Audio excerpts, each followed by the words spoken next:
Hello everyone, कैसे हैं आप सब। Welcome back to my channel जिसका नाम है डेली एंटरटेनमेंट 100%। मेरा नाम है तरुणा रानी राठौड़। आशा करती हूँ कि आप सब बहुत अच्छे होंगे, मैं भी ठीक हूँ। आज जो टॉपिक मैं आप लोगों के साथ शेयर कर रही हूँ भगोड़े को लेके, आप लोगों ने 2-3 चैनल पर तो उसको देखा ही होगा, बट मैं जो आप लोगों के साथ शेयर करती हूँ उसमें कुछ आपके कमेंट्स होते हैं, कुछ मेरा ओपिनियन होता है जो मुझे लगता है उसको लेके। क्योंकि काफ़ी कुछ जफ़र ने बताया, काफ़ी कुछ हैदर ने बताया, काफ़ी कुछ किंजा बता रही है, और बहुत सारे लोग मतलब इसकी नई नई अपडेट रोज़ रेगुलर पोस्ट करते हैं। तो आप लोगों के भी, क्योंकि आप हर जगह जाकर उन वीडियोस को देखते हो, फिर आप यहाँ कर बोलते हो कि तरुणा दी ये बात ऐसे है, हमें इसके ऊपर चाहिए वीडियोस, तो आप बता दीजिए। तो मुझे भी ऐसा लगता है कि क्यों नहीं, जब आप उस चीज़ को ज़्यादा ही मतलब अप्रिशिएट कर रहे हैं, कह रहे हैं कि दी आप उस चीज़ को लेकर आइए जो हम देखना चाहते हैं। चलो करते हैं सिंपल से शब्दों में इन वीडियो को स्टार्ट। और रिएक्शन, जैसे कि आपको पता है रिएक्शन वीडियो के अकॉर्डिंग होता है, जैसा इसका वीडियो होता है ऐसा रिएक्शन होता है।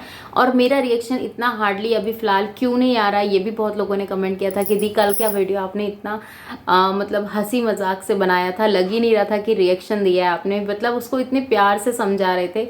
तो मैं प्यार से नहीं समझा रही थी, मैं उसे बोल रही थी अगर तुझे बोलना है, तेरे में दम है तो भाई तू मेरा नाम लेके बोल, फिर मैं उसका रिप्लाई तेरे नाम लेके तुझे देती हूँ, तुझे पता चलेगा कि बात क्या है।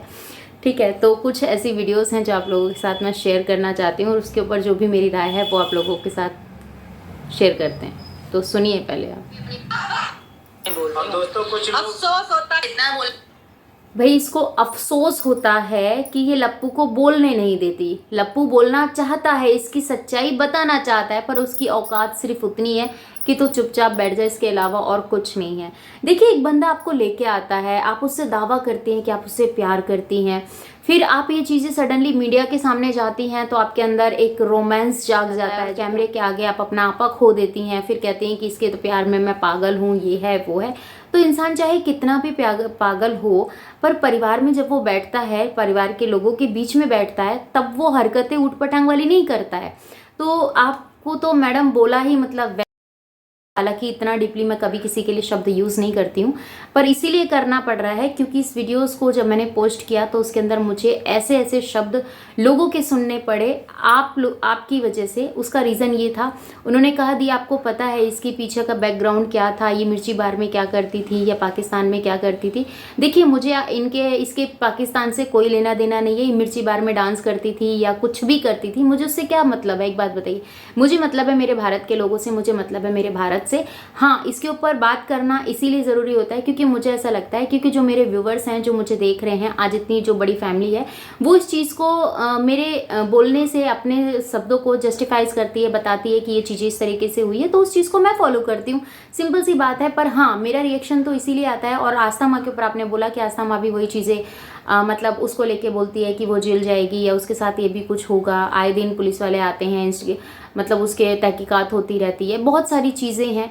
तो होता है, ऐसा नहीं है कि कुछ नहीं होता। देखो, रघुपुरा में जो लोग रहते हैं, रघुपुरा में जो लॉयर हैं वो मोमिन मलिक सर से मिलते हैं, और जो भी छोटी बड़ी अपडेट होती है आपने देखा होगा, वो हर अपने चैनल पे भी, और बहुत सारे ऐसे चैनल हैं जिनके चैनल पे जाकर वो उन चीज़ों को शेयर करते हैं और बताते हैं कि ये बात इस तरीके से। आपने सवाल पूछा था, एक सवाल और ये था कि भगोड़ी की इनकम कितनी होती होगी। तो भगोड़ी की इनकम मैं आपको बता दूं, क्योंकि मैं अगर यूट्यूब से रिलेट करूं तो नहीं, उसके 1.7 मिलियंस फॉलोवर्स हैं, सब्सक्राइबर हैं, और उसके अकॉर्डिंग अगर आपको देखा जाए तो मुझे ऐसा लगता है काफ़ी अच्छा उसका खर्चा चल जाता होगा। बट फिर भी अगर अपने बच्चों को आप अच्छे कपड़े, अच्छी एजुकेशन नहीं दे पा रहे हैं तो आपके इस पैसे का कोई फ़ायदा नहीं है, मुझे ऐसा लगता है। अब आपको क्या लगता है तो प्लीज़ आप मुझे उस बात को कमेंट में ज़रूर बताइएगा, आपके कमेंट का मुझे इंतज़ार रहेगा। तो दूसरी वीडियो है वो भी आप लोगों के साथ शेयर कर देते हैं। कोशिश कर बेटा, वो अपनी माँ को लेके पाकिस्तान जाएगा या नहीं जाएगा, पर तेरे से पूछा जाता है कि पाकिस्तान से तेरा अब्बू तो तेरी माँ से मिलने नहीं गया था, जो तुझे इतना पाकिस्तान से प्यार है। क्योंकि तेरा जो देवर है वो ये बात बोलता है कि नहीं जी, हम तो, वो हमारा दुश्मन देश है, तो दुश्मन देश से तेरा प्यार कैसे हो गया। और मुझे नहीं लगता, मुझे क्या किसी को भी नहीं लगता कि तुम्हारी ये लव मैरिज है जिसको तुमने किया है, ये एक मकसद को अंजाम देने वाली बातें हैं। ये चीज़ें हुई हैं, लोगों ने देखा है, उस चीज़ को समझा है, तभी इतने सारे एलिगेशन लगे हैं, तभी ये सारी चीज़ें बाहर आई हैं। और नेपाल में जो प्रूफ मिले हैं उसके आधार पे अगर उन चीज़ों को देखा जाए तो ये बहुत शातिर औरत है। इस चीज़ को कहना मुझे ऐसा लगता है गलत नहीं होगा, क्योंकि जब भी ये केक काटती है, जब भी ये कोई पार्टी करती है, तो देखिएगा हमारे भारत देश में कितना नुकसान होता है, कितने लोगों की जान जाती है। इसके एक केक काटने से कितने लोगों की डेथ होती है, कितने लोगों के घर उजड़ जाते हैं, कितने लोगों की मतलब दुखों का पहाड़ टूट जाता है। पर इसको इन चीज़ों का कोई फ़र्क नहीं पड़ता। और जब ये नाचती है तो देखिए क्या क्या बवाल होता है। तो इसकी बहुत बड़ी गैंग है। और एक चीज़ और भी आप लोगों ने मुझे बताई थी कि सीमा की तरह एक दूसरी सीमा भी पाकिस्तान से आ गई है। तो देखिए, क्योंकि रास्ता इसने खोल दिया है, अब जब इसने रास्ता खोल दिया है तो लोगों को पता चलने लगा है, सोशल मीडिया पे सब चीज़ें सामने आने लगी है। अब लोग सर्च करते हैं, जैसे इसने बताया कि मैं सर्च करती है कि इसने बताया था कि मैं किस तरीके से नेपाल पहुंची, किस तरीके से बॉर्डर पे पहुंची, कैसे मैं इंडिया में दाखिल हुई। तो ये सारी चीज़ें हैं, ठीक है। और एक सवाल और ये भी था, क्योंकि आपने बोला कि अंजू भी तो गई थी, वो तो भारत की बेटी थी ना, वो क्यों पाकिस्तान गई थी। तो मैं सिर्फ सिंपल शब्दों में जवाब देना चाहती हूँ, अगर अंजू गई थी तो अपना वीज़े के साथ गई थी, अपने बच्चों की सेफ्टी को देखते हुए वो अपने बच्चों को भारत में छोड़ कर गई थी। इसकी तरह अपने बच्चों की जान जोखम में डालकर अपनी अय्याशी के चक्कर में, अपनी हवस के चक्कर में बच्चों को दाव पे लगाकर तो नहीं आई थी ना, ठीक है। और ना ही वो गई थी। और वो आई जब उसका वीज़ा कैंसिल होने वाला था, उसके वीज़ा की जो डेट थी उससे पहले ही वो भारत में एंट्री उसने ले ली। तो आप उससे इसको तो कंपेयर प्लीज़ मत कीजिए। हालांकि गलत उसने किया है, जो भी उसका फैसला था, हम किसी के फैसले के ऊपर ये नहीं कर सकते कि नहीं तुम्हें ऐसा ही करना है, क्योंकि सबकी अपनी लाइफ है, सबके अपने फैसले हैं। पर इसके फैसले क्यों हम लोगों को, आप लोग बोलते हैं कि आप इसके पीछे क्यों पड़े रहते हो, कोई और काम नहीं है क्या आपको? काम तो बहुत हैं, पर ये भी एक हमारा बहुत इम्पोर्टेंट काम है जो हम करते हैं।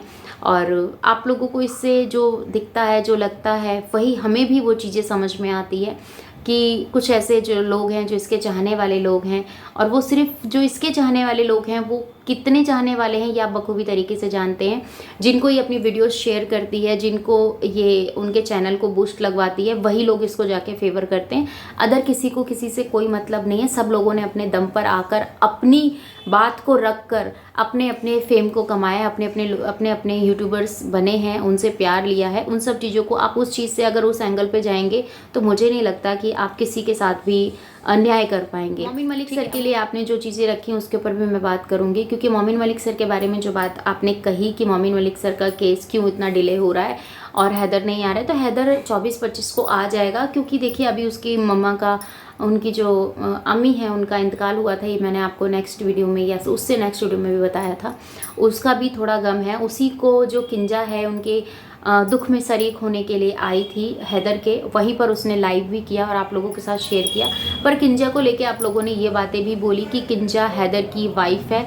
देखिए आप किसी को भी ना 1 मिनट में जस्टिफाइज कर लेते हो। क्यों? अगर वो उसके साथ बैठा है, क्या उसका दोस्त नहीं हो सकता?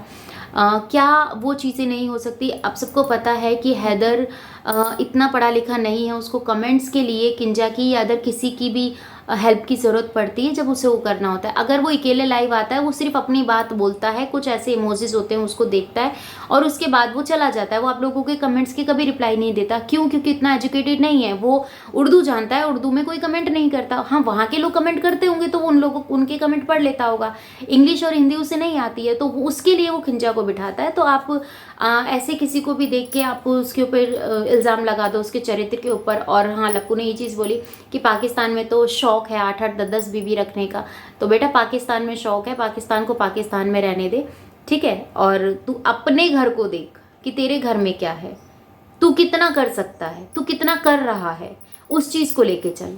तूने हमारे भारत के लिए क्या किया है? कौन सा ऐसा एग्जाम्पल सेट किया है जो लोग तेरे को देखे, प्रशंसा करें कि हाँ भैया इसने बहुत बड़ा काम किया है? उस चीज़ को देख के और समझ के चल। तेरे खुद के 4 बच्चे तो हैं नहीं जिसको तू ये चीज़ें सोचेगा कि मैं वो करता हूँ, ये चीज़ें करता हूँ। मुन्नी के साथ तू किस तरीके से व्यवहार करता है वो सभी लोग जानते हैं। पर मीडिया वाले जाते हैं ना, जब सवाल करते हैं तो तुम उसको रोक देते हो कि नहीं देखिए इस तरीके का सवाल करेंगे तो हम आपको वीडियो नहीं देंगे। सिंपल सी बात है। और वो जब वहाँ पहुँचे हैं तो उसका तो उनको चाहिए ना कुछ वीडियो, तो वो आपके अकॉर्डिंग उस चीज़ को शूट करते हैं। बाकी और कोई बात नहीं है। और तुम सोचते हो कि मीडिया हमारी उंगली पे नाच रही है, मीडिया ना घंटे तुम्हारी उंगली पे नाचे। तुम्हारे अंदर ऐसा है क्या जो तुम मीडिया को नचा लोगे? मीडिया अपने पे आ गई ना तो तुम्हें तुम्हारी औकात दिखा देगी। दिखाई थी ना जब खिड़की दरवाजे टूटे थे तो तुम्हारे पास सवालों के जवाब नहीं थे उनके। दोनों बहन भाई बौखला गए थे कि हाय ये चीज़ें कैसे हो गई, वो चीज़ें, सवाल कुछ और पूछा जा रहा था, जवाब कुछ और मिल रहा था। तो वही सारी चीज़ें हैं, क्योंकि कभी भी तुम कट टू कट जवाब नहीं देते हो। किसी ने कोई सवाल किया है तो तुमने दो टूक जवाब दिया हो। तुम्हारे हर सवाल के साथ हैदर जुड़ा होता है, क्योंकि हैदर तुम्हारी रियलिटी है, तुम्हारा हस्बैंड है, बट तुम फेक दुनिया के अंदर फेक चीज़ें कर रही हो। और हाँ, एक चीज़ और मैं कहना चाहूँगी ज़रूर, क्योंकि मैंने अभी इसका वीडियो देखा था थोड़े दिन पहले, जिसमें कांवड़ लेने के लिए, डाक कांवड़ लेने के लिए लप्पू गया था। और ये बोलती है कि मैं सनातन धर्म का बहुत रिस्पेक्ट करती हूँ और सनातन धर्म मेरे लिए बहुत पूजनीय है। तो जब लप्पू कांवड़ लेने गया था, डाक कांवड़, तो वहाँ के कुछ रूल्स होते हैं, रेगुलेशन होते हैं कि जब हस्बैंड डाक कांवड़ लेने जाता है तो औरत बहुत पवित्र तरीके से रहती है, अच्छे से ओढ़ना, पहनना, साज श्रृंगार करना, मेहंदी लगाना। क्योंकि तुझे तो मेहंदी लगाने का बहुत शौक है, तूने मेहंदी क्यों नहीं लगाई? ठीक है, ये चीज़ें हैं। और तू इस चीज़ को बताती है कि लप्पू गया था। जब लप्पू कांवड़ वाली वीडियो शेयर कर रहा था, बता रहा था, तो उन्हें कहा ठीक है अब तुम इसके आगे बताओ, मतलब तुम कहना क्या चाहती हो, तुम बताना क्या चाहती हो? तुम हमारे सनातन धर्म का, हमारे परमात्मा का किस तरीके से मजाक बनाती हो वो हमें दिखता नहीं है। फिर हम लोग बोलते हैं तो फिर तुम्हारे कुछ चमचे हैं और कुछ कुत्ते हैं जो आके भौंक के जाते हैं। देखिए, वैसे उनके भौंकने से मुझे कोई फ़र्क नहीं पड़ता, हालांकि उनसे मुझे बेनिफिट ही होता है। वो जो लिख के जाते हैं, वो जो बोल के जाते हैं, उससे मुझे बहुत फ़ायदा होता है। तो मुझे कोई प्रॉब्लम नहीं है, आपके जो मन में आता है वो लिख के जाइए। आपका लिखा हुआ मेरे पास आके चिपक नहीं रहा है या मुझे कुछ उससे वो नहीं हो रहा। मैं तो आपके कमेंट्स, जो ऐसे कमेंट्स होते हैं, उनको देखती तक भी नहीं हूँ। ठीक है, हाँ, मैं उन कमेंट्सों को रीड करती हूँ जो मेरे व्यूवर्स मुझे सजेशन देते हैं, जो मुझे बताते हैं कि यदि इस तरीके से है, ये बात इस तरीके से है। तो आपकी अपनी क्या राय है, प्लीज़ मुझे कमेंट्स में दीजिएगा। मिलती हूँ आपसे अपनी नेक्स्ट वीडियो में। अपना और अपनों का ख्याल रखिएगा, दुआ में मुझे याद कीजिएगा। जय श्री कृष्णा, राधे राधे। चैनल पर नहीं तो प्लीज़ चैनल सब्सक्राइब कर लीजिएगा और बेल आइकन ऑल पे क्लिक करके वीडियो लाइक कर दीजिएगा। मिलती हूँ आपसे नेक्स्ट वीडियो में।